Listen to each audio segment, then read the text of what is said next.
We are humans. We want to know what is good and what is bad for us humans in order to maintain more good things and to avoid bad ones. It's obvious that good makes one happier, more energetic, satisfied. They get more pleasure from everything they do. And bad does the opposite. However, if things were that simple in reality, we wouldn't have to struggle so much seeking for happiness and peace. We wouldn't have any need in psychologists, philosophers, priests, whose job is to help people find the answers on the buzzer and existential questions.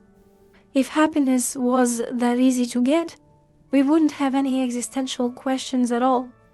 In other words, we don't know for certain what is actually good and what is bad as well. That's the problem where all existential searches begin. We can only give some examples of such things. Good is having a home, some tasty food, sincere friendship, or warm weather. But what do all of those things have in common? What is a criterion which distinguishes good from bad, or, if there is, just neutral? Well, for example, we can answer that all of those give some benefits to us. But someone could argue, according to this, committing a robbery is also a good thing, because it brings some material benefit to a robber. But stealing something is actually bad for the victim of a robbery. Only for the robber, it brings some value in the short-term period. In this situation, we can speak of good and bad only in relation to surrounding circumstances here and now. For someone, this is good, and for another one, the same thing is bad. In this time, this good, but after a while it becomes bad. So, some instant and obvious benefit is not the definition of the universal good. Actually, this thinking in relation brings us nowhere.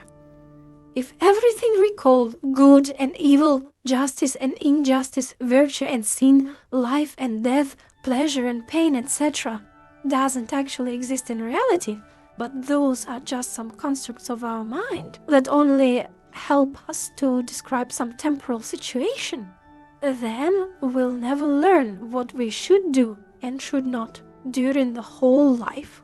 It's just like, what's your problem, ma'am? Why do you need to decide whether robbing people is good or bad?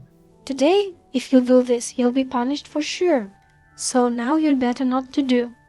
But if tomorrow a war happens here and everyone would be in panic, you can try to stab some lonely wealthy old man with a kitchen knife and take all his money away. There may be no one who would spot you. Personally, I believe that there is an absolute verity. I could never be satisfied with only relative and time-dependent conclusions.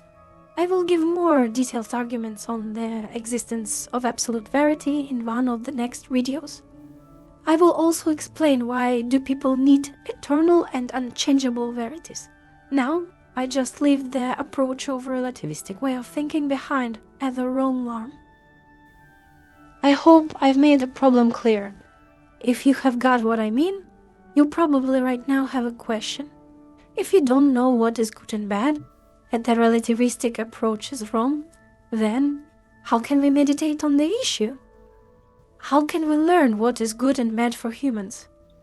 Well, I do have my own answer. But in order to present it to the public, I have to explain lots of stuff first. It seems to me that the definition of good could be given through the human nature. And human nature could be described with the criterion of good as well. So, in my research, I choose this way. One has to find out which characteristic defines a human being in order to learn what is good. As far as we suddenly know what is good, we automatically find out what is bad, just as the absolute negation of good. That's why I come from good and bad issue to the discussion of the essence of human nature. There are many approaches of defining a human known in the history of philosophy. I shall tell you about two of them and then explain how mine differs from those. First, the famous anecdote about Plato and Diogenes of Sinope tells. Plato was applauded for his definition of man as a featherless biped. So Diogenes plucked the feathers from a rooster, brought it to Plato's school, and said, "Here is Plato's man."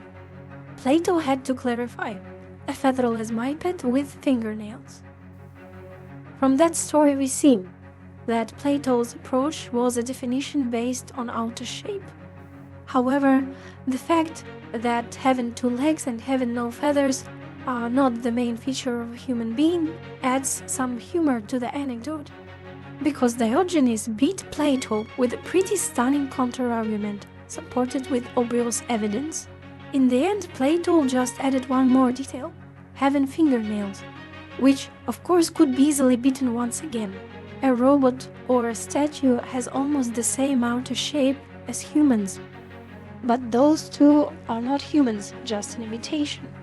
As a result, the definition from shape is out of perspective, despite the version that it was first provided by Plato, the greatest philosopher of his age.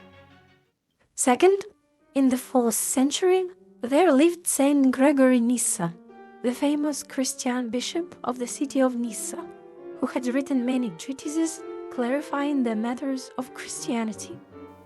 One of those pieces is called On the Making of Man, in which the bishop explains the role of human as the main part of creation by God.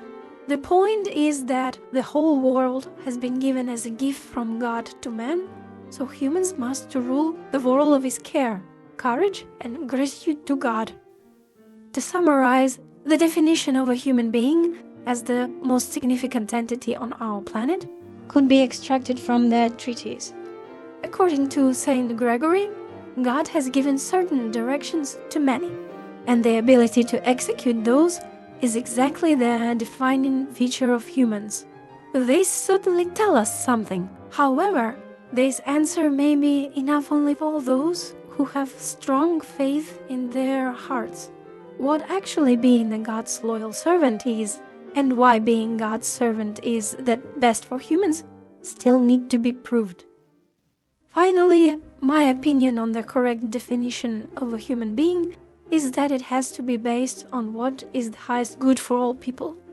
I have mentioned that good is defined by human nature and human nature is defined by good, so it does look like we are stuck in the circle.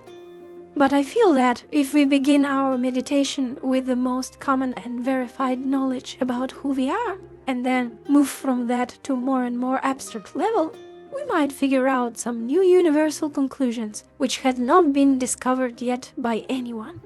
I think the most meaningful definition of, for example, a flower would be like the living entity which grows solidly attached to soil and consumes solar rays with its leaves and petals and nutrients from water with its roots. I know this one could be fairly criticized, but this is just a quick example to illustrate my general idea. I have included soil, water, and sun because these are their essentials to provide the highest good for all flowers. Let's imagine that the highest good for flowers is making the world beautiful. In order to fulfill its meaning of life, a flower needs soil to have a place to grow, some water within the soil, and the access to the sun. If only one of the 3 things is missing, the flower is not able to bloom and to be beautiful, so its life has no meaning. The similar thing is supposed to be with people, although, of course, humans are definitely more complicated beings. However, it only makes the research more interesting, at least for me. Or I wouldn't have ever begun that philosophical searching. Even the slightest feeling of something wrong going on in your surroundings is the main motive to reflect on the conditions of your life. It is natural and clever to look for the threatening factors and to come up with ideas of what can you do in order to eliminate the chances of something dangerous happening to you. Once a human being starts to meditate, they eventually get to more and more abstract and complicated questions, just like what is good and bad. This is exactly the issue that philosophy is supposed to solve. So does the current research by Amadeus Kurisu.